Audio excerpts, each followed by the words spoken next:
एक दार्शनिक अपने एक शिष्य के साथ कहीं से गुजर रहा था। चलते चलते वे एक खेत के पास पहुंचे। खेत अच्छी जगह स्थित था, लेकिन उसकी हालत देखकर लगता था मानो उसका मालिक उस पर जरा भी ध्यान नहीं देता है। खैर, दोनों को प्यास लगी थी, सो वे खेत के बीचों बीच बने एक टूटे फूटे घर के सामने पहुंचे और दरवाजा खटखटाया। अंदर से एक आदमी निकला, उसके साथ उसकी पत्नी और 3 बच्चे भी थे। सभी फटे पुराने कपड़े पहने हुए थे। दार्शनिक बोला, श्रीमान, क्या हमें पानी मिल सकता है? बड़ी प्यास लगी है। जरूर, आदमी उन्हें पानी का जग थमाते हुए बोला। मैं देख रहा हूं कि आपका खेत इतना बड़ा है, पर इसमें कोई फसल नहीं बोई गई है और ना ही यहाँ फलों के वृक्ष दिखाई दे रहे हैं, तो आखिर आप लोगों का गुजारा कैसे चलता है? दार्शनिक ने प्रश्न किया। जी, हमारे पास एक भैंस है, वो काफी दूध देती है, उससे पास के गांव में बेचकर कुछ पैसे मिल जाते हैं और बचे हुए दूध का सेवन करके हमारा गुजारा चल जाता है, आदमी ने समझाया।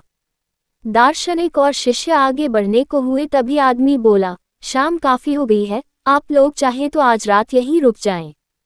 दोनों रुकने को तैयार हो गए।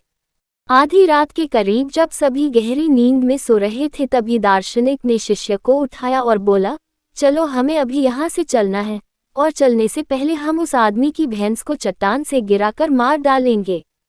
शिष्य को अपने गुरु की बात पर यकीन नहीं हो रहा था, पर वो उनकी बात काट भी नहीं सकता था।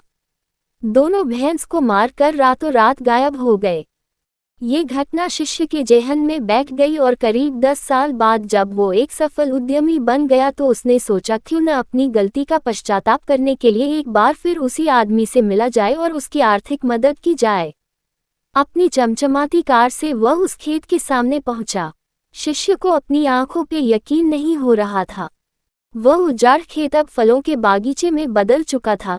टूटे फूटे घर की जगह एक शानदार बंगला खड़ा था और जहां अकेली भैंस बंधी रहती थी, वहां अच्छी नस्ल की कई गायें और भैंस अपना चारा चर रही थीं।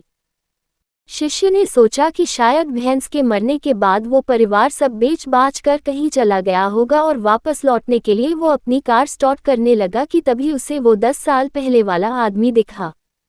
शायद आप मुझे पहचान नहीं पाए, सालों पहले मैं आपसे मिला था, शिष्य उस आदमी की तरफ बढ़ते हुए बोला। नहीं नहीं, ऐसा नहीं है, मुझे अच्छी तरह याद है, आप और आपके गुरु यहाँ आए थे। कैसे भूल सकता हूँ उस दिन को, उस दिन ने तो मेरा जीवन ही बदल कर रख दिया। आप लोग तो बिना बताए चले गए, पर उसी दिन ना जाने कैसे हमारी भैंस भी चट्टान से गिरकर मर गई।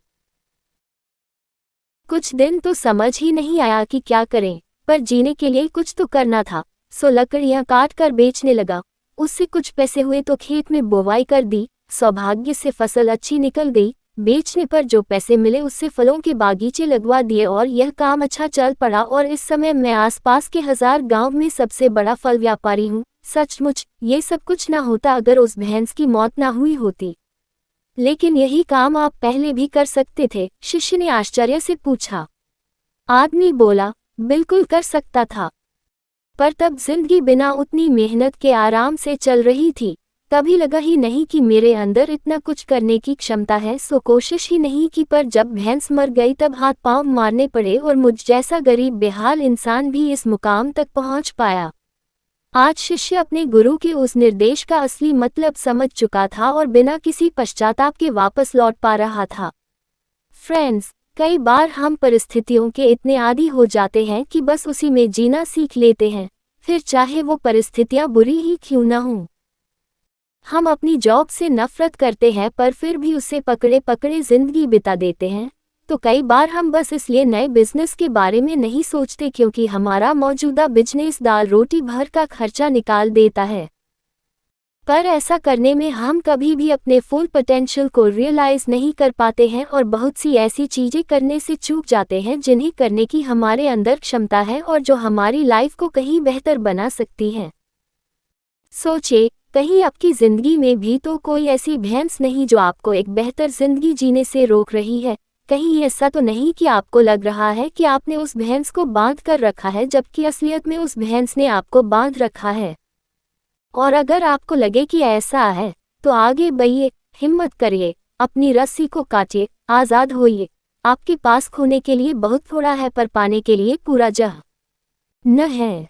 जाए उसे पाकर दिखाए।